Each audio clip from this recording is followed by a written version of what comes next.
Hello, this is a video on climate change for engineers. The things I'm going to be covering today are what is a simple explanation of the science around climate change. And then I'm going to look at how engineers can contribute to the solutions through mitigation, adaptation, and resilience. So when we've been talking about the engineering design process in this class, we had this diagram where we had the design activities, and then we had the build activities, and then the test. Then we would be communicating solutions. And it all started with a problem definition. Now, when we look at climate change, the places where this is occurring is in the problem definition of climate change, the increasing temperatures on the planet.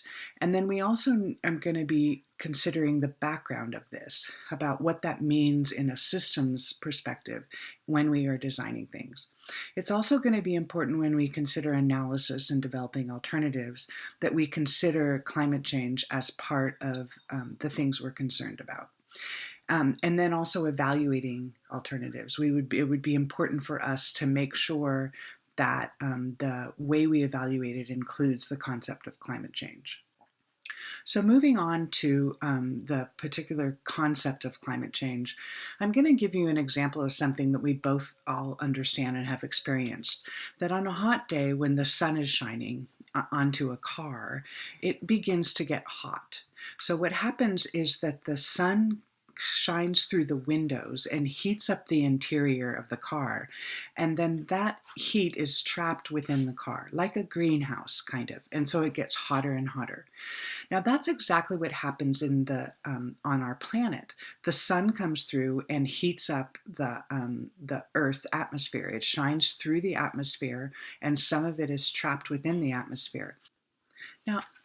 Now, historically, we've kept a pretty good balance of the amount of heat that's come in through the Earth's atmosphere and stayed in the Earth, and that's been emitted out into space.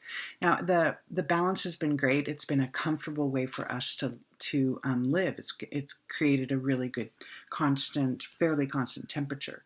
There were moments in time when the Earth's atmosphere became more thicker, say more particles in it, something like a volcano exploding or something. And then that changed the balance. So over time, over the history of our planet, we assume that the temperatures went up and down quite a bit. So there were moments that the temperatures changed. What's different now, though, is that this increase in the particulates and the carbon that's in the atmosphere is man-made. And that's a pretty strong statement that we say now it's man-made. And this is probably the part of climate change that's controversial, is that people have caused this increase in the atmosphere carbon that caused the planet to increase in temperature. It's a pretty strong statement. And how do I know it's man-made? Well, actually, I don't really know it's man-made. It's based on some theories that we have. But the question often is, how do I know anything? How does science know anything? And so I'm going to sort of backtrack a little bit and think of other scientific principles and how do we know they're true. So if we look at a can rolling down an inclined plane, now we have a pretty good way of predicting what was going to happen to this, and we know it's going to roll down. Now, why do we know it's going to roll down? What makes it go down that hill? And most of you will probably answer gravity, that gravity is pulling the can into the earth. Now, gravity, but what is it? Well, we know from physics, if we had physics, we know that gravity is the attraction between two masses, that the Earth is a huge, super big mass, and so it attracts the can to it. But actually, the can does have a little bit of attraction to the Earth. And that's why we stay on the Earth and we don't fly off, is because the Earth is such a big mass, it attracts us.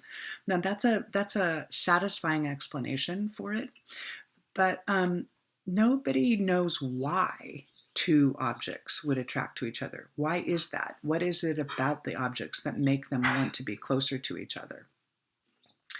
And really, gravity could be wrong. It's just a theory, something we've called that happens. But I was with a friend one time, and he said, well, I think it might be little hamsters inhabiting the can, and they're running, so the can rolls down.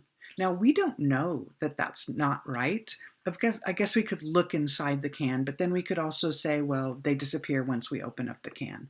So there's a lot of other explanations for gravity, and there's a lot we actually don't quite understand about gravity, but we take it as a truth. We take it as something we need to consider when we're doing analysis.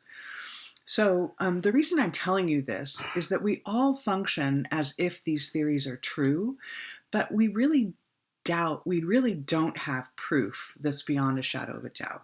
We just understand that they're true. And we agree to use these things, and then most of the time it works. Now, this is the same with climate change.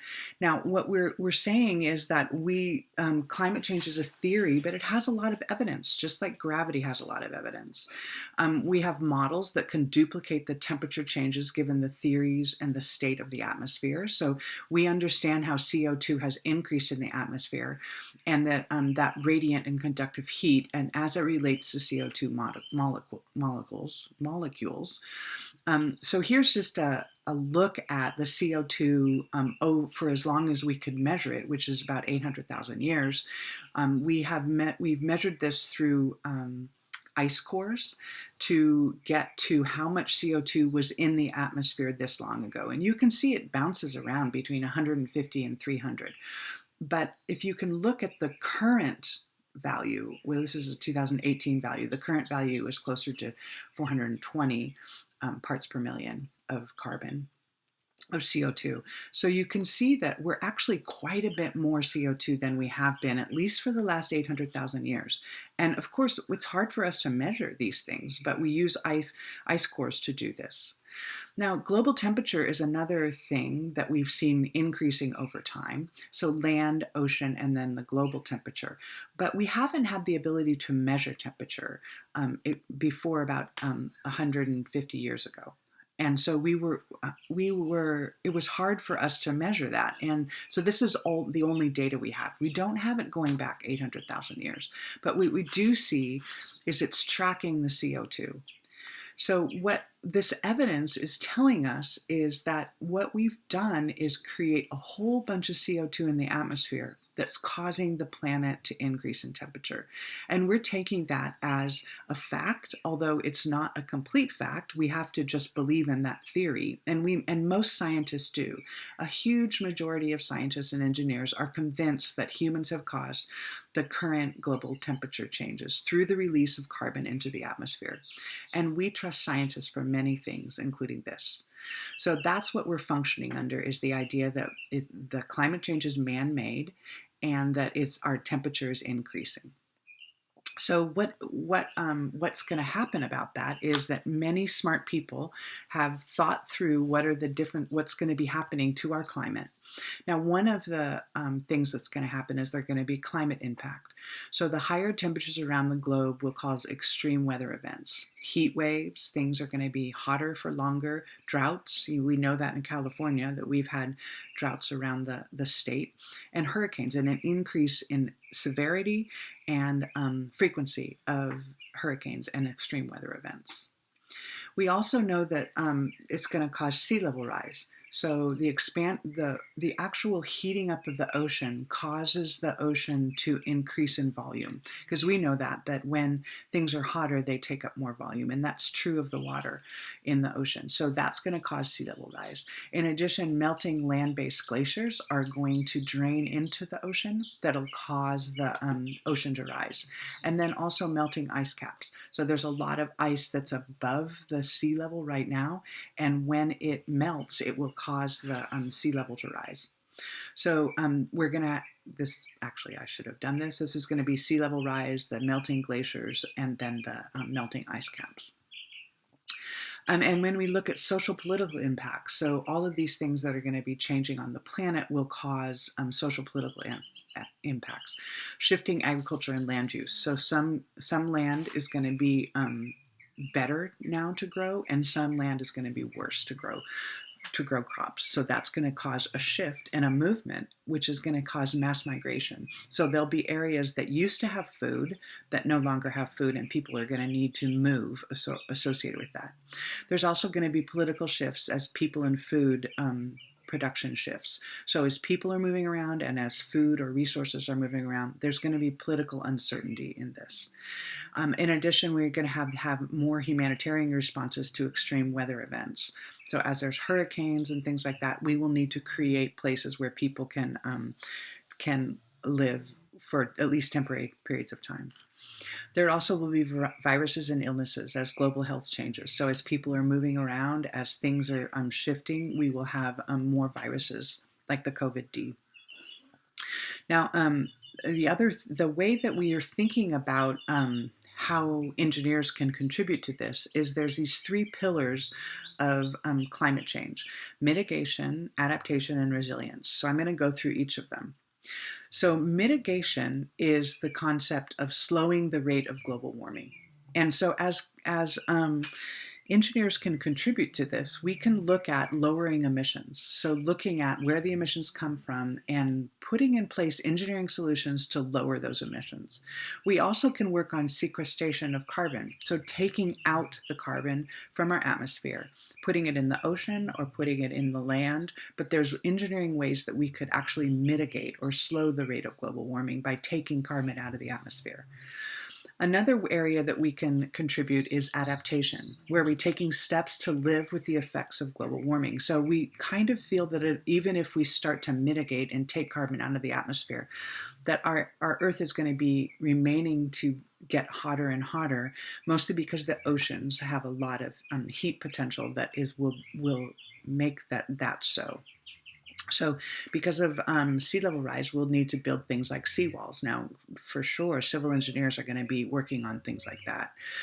Changing agriculture practices. So how do we shift the agriculture needs? If water is running out of a certain area, how do we recognize that and how do we move around? And then we also have to prepare for severe weather events. So we need to make buildings stronger. We need to make things resistant to high winds and rain. Now, the last category is when we look at resilience as a response. So nations are going to need to become more resilient to the effects of climate change. So shift the way we do things. So one thing we're going to need to do is when we're designing aspects of our infrastructure, we need to consider that there will be increased wildfires. And how will we deal with that? How will we design with that in mind? We also have to design things for emergency responses. As more and more extreme weather events occur, we need to have a more robust system that we can be activated at a moment's notice. We'll also have to have more resilient systems altogether. So things like manufacturing processes need to be able to start and stop associated with any kind of disruptions that might occur. And then finally, for electrical engineers, the alternative energy increasing in alternative energy, both solar and wind, and perhaps tidal energy, and then the infrastructure associated with that in order to move the energy around. The grid needs to become smarter and more robust. Now, I hope that is a little bit of a overview of climate change, and I hope you see how you as engineers really have an important role to play in the response to climate change.